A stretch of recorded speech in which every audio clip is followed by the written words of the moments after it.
Thanks for stopping by my channel. Today I want to speak a bit about growing up at the autism spectrum. No, I don't, but I will do it anyways.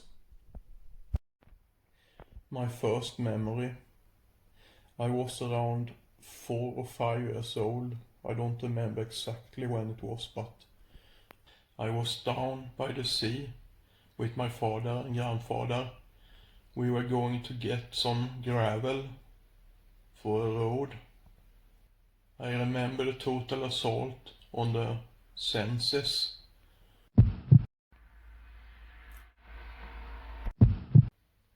I can remember the hard, sharp blue color by the sea and the equally sharp green colors of the grass and the very imposing grey color from all the rocks. I remember the hard noisy sounds of the seagulls and the waves hitting the beach. I remember a strong sour smell from the seaweed. I remember my father and grandfather talking about fields and cattle.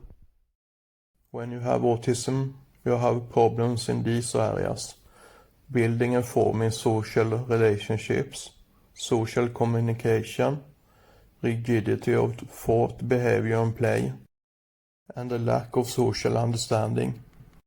Most teachers in school thought that I was mentally retarded and that my parents didn't try hard enough. As you can see in this simplified framework, it's not as easy as that, and it's a bit more complex. So, we have the sensory issues, the lack of social understanding, and then I want to speak a bit about the lack of context. As Nietzsche said, if you have a why, you can bear any how. So, what context did I understand when I was a kid? Absolutely nothing.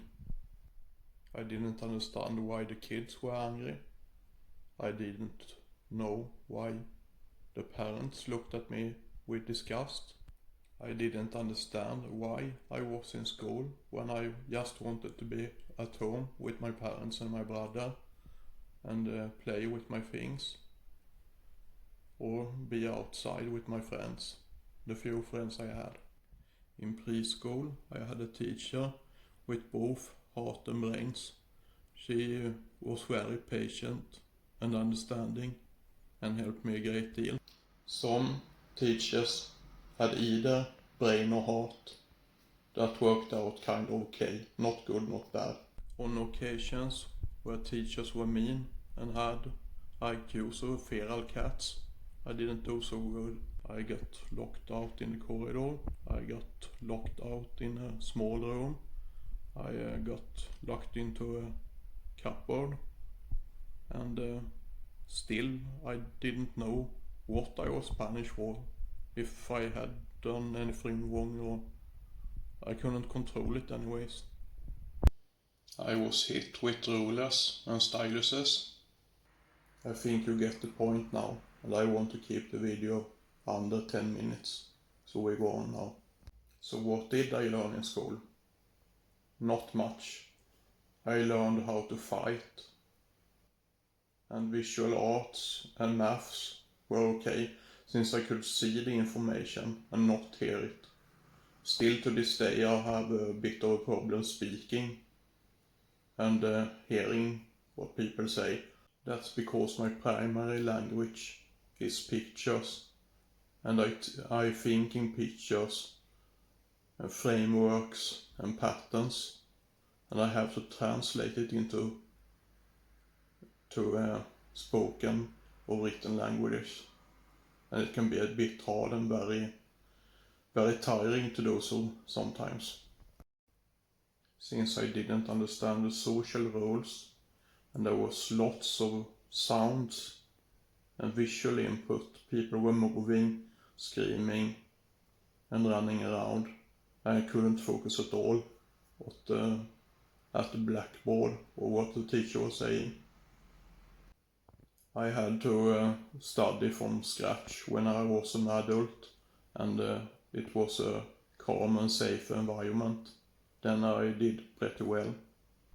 So the anger is driven out of fear and hopelessness, and the feeling to not be enough. I can be pragmatic sometimes, so how do we solve the problem? The solution is very simple. Use less talk and more pictures and take stuff away. Less sensory input, less sounds, less visual inputs. Let the brain rest. So you work a short time, then rest a short time, then work a short time. You need to get enough sleep to rest the brain. And also, you'll need help with the context. You can use a fixed schedule to make some predictability in about what's going to happen next.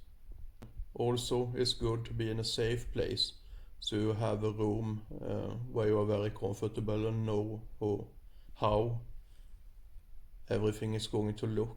And if you have the same people around you, you learn how to read the movement patterns, the way the lips move when they speak, and the body language in general, and that makes it more safe and predictable. I will expand on some of these topics in later videos. Thanks a lot for watching, and see you next time. Bye.